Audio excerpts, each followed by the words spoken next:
নারী একজন নারী শিক্ষার্থীকে ধর্ষণের চেষ্টা চালানো হয়েছে এবং পরবর্তীতে এতদিন পেরিয়ে যাওয়ার পরেও প্রশাসন আমাদের এই নারী শিক্ষার্থীর যে ধর্ষণের ঘটনাটির কোনো কার্যকরী পদক্ষেপ এখনো পর্যন্ত গ্রহণ করতে পারেনি, বরং তারা এই ধর্ষণের যেই বিষয়টিকে খুবই হীনমন্যতার সাথে ডিল করছে।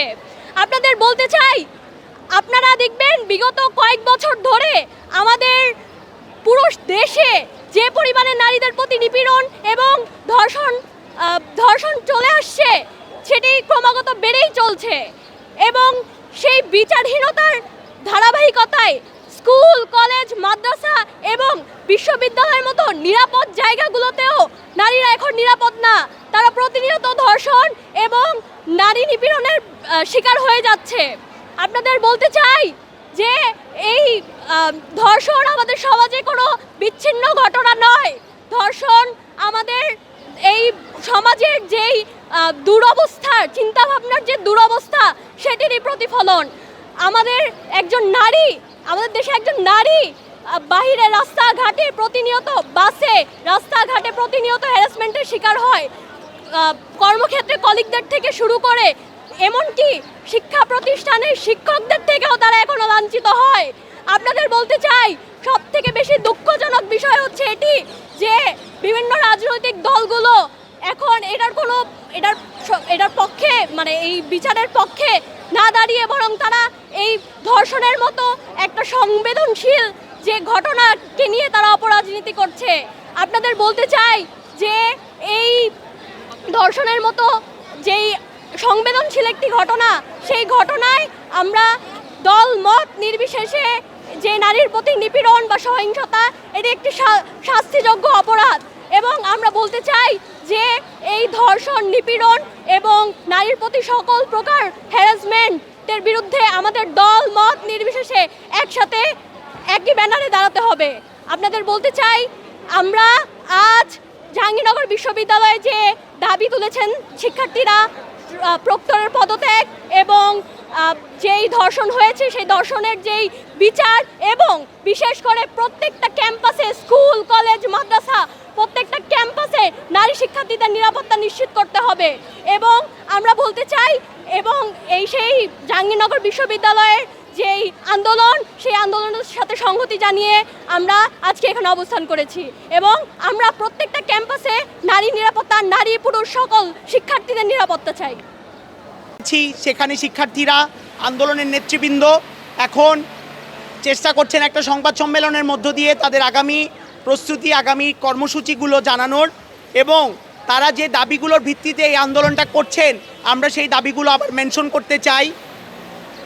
প্রথম দাবি, অপরাধীকে দ্রুততম সময়ে, এখানে উল্লেখ করা ছিল 48 ঘন্টা, যেটা অলমোস্ট শেষ হতে চলেছে, 48 ঘন্টার মধ্যে গ্রেফতার করতে হবে এবং পরবর্তী আইনি প্রক্রিয়া দ্রুততার সাথে সম্পন্ন করতে হবে। যদি প্রথম দাবি নির্দিষ্ট সময়সীমার মধ্যে বাস্তবায়ন করতে বিশ্ববিদ্যালয় প্রশাসন ব্যর্থ হন, তবে ব্যর্থতার সম্পূর্ণ দায় স্বীকারপূর্বক প্রক্টর স্যার এবং প্রক্টোরিয়াল বডিকে পদত্যাগ করতে হবে।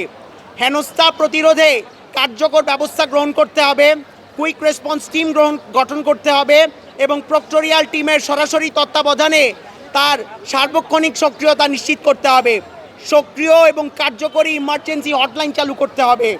ক্যাম্পাসের নিরাপত্তা ব্যবস্থা জোরদার করার জন্য শিক্ষার্থী, বহিরাগত বা শ্রমিক যে কারো দ্বারা ঘটিত হেনস্থার ও নিপীড়নের ঘটনা প্রতিরোধে বিশ্ববিদ্যালয় প্রশাসনকে কার্যকরী ব্যবস্থা গ্রহণ করতে হবে। সুনির্দিষ্ট ডাটাবেস তৈরি করতে হবে পরিচয়পত্র নিশ্চিত করার জন্যে। প্রতি গেটে পর্যাপ্ত পরিমাণ গার্ড মোতায়েন করা, প্রতি গেটের কাঠামোগত ত্রুটি অবিলম্বে অর্থাৎ 7 দিনের মধ্যে মেরামত করতে হবে। বিকল্প অনুপ্রবেশ পথ বন্ধ করতে হবে এবং যেখানে প্রাচীর নিচু সেখানে সংস্কার ও যেখানে প্রাচীর নেই সেখানে নিরাপত্তা বাউন্ডারি নিশ্চিত করতে হবে। 5 নম্বর দাবি, ক্যাম্পাসে নারী নিরাপত্তা কর্মী নিয়োগ করতে হবে এবং তাদেরকে কুইক রেসপন্স টিমে অন্তর্ভুক্ত করতে হবে। 6, ক্যাম্পাসের শিক্ষার্থীদের ক্ষেত্রে সাইবার সুরক্ষা আইন প্রণয়ন ও বাস্তবায়ন করতে হবে। বন্ধুগণ, জগন্নাথ বিশ্ববিদ্যালয়ে আমাদের এই সংহতি সমাবেশ থেকে আমরা এই 6 দফা দাবির সাথে সংহতি জানাচ্ছি, তাদের আন্দোলনের সাথে সংহতি জানাচ্ছি এবং একই সাথে বলতে চাই আজকে বিশ্ববিদ্যালয় শিক্ষা প্রতিষ্ঠানে নারী এমনকি পুরুষরাও নানানভাবে নিগ্রহের নিপীড়নের শিকার হচ্ছে, বলাৎকারের ঘটনা বাড়ছে। আমরা এই সব ধরনের মানুষের উপর মানুষের যে নিপীড়ন তার বিরুদ্ধে আজকে অবস্থান নিয়েছি এবং আমরা বলতে চাই আমাদের বিশ্ববিদ্যালয়েও এই যে অবন্তিকা আপুর আজ পর্যন্ত একটা শিক্ষার্থীদেরকে সন্তুষ্ট করার মতো কোনো বিচার প্রক্রিয়া যে সম্পন্ন হলো না, এর দায়ভার বর্তমান প্রশাসনকে নিয়ে এটা কার্যকর করতে হবে। এবং গতকাল যেই বহিষ্কারাদেশ এই প্রশাসনের পক্ষ থেকে ওই 2 জন শিক্ষার্থী 21 ব্যাচের 2 জন শিক্ষার্থীর ওপর দেওয়া হয়েছে, সেটা অবিলম্বে প্রত্যাহার করে এখানে তাদেরকে বোঝানোর জন্য বা ওভারঅল শিক্ষার্থীদেরকে এইসব বিষয় সচেতন করার জন্য আরও উন্নত ধরনের ব্যবস্থা, আরও সচেতনতামূলক আয়োজন প্রশাসনকে করতে হবে। এবং আমরা এই সম্পূর্ণ ঘটনার প্রতিবাদ জানিয়ে আমাদের এই সংহতি সমাবেশ এখানেই সমাপ্ত করছি।